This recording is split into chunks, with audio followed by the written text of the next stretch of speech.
It is said when you make generalities, you are generally wrong. But there are some observations we can make about being human that would find little disagreement. Specifically, warm-blooded creatures like people prefer being warm to being frozen.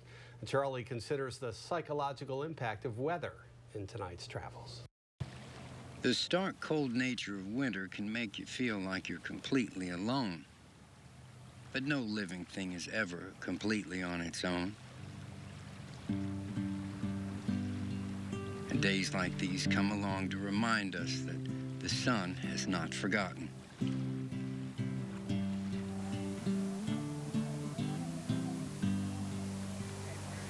And that the frost that forms on tiny leaves will still be banished by its golden rays.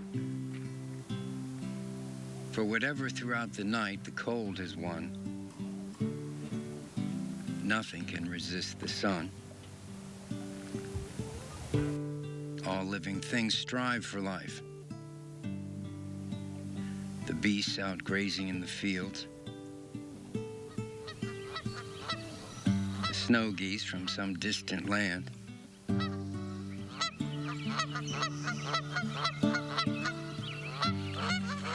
not one of these escapes the hand that placed the winter sun just so.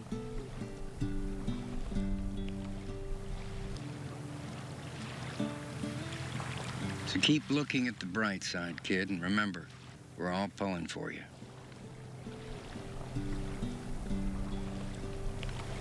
Charles Paparella, WBOC News.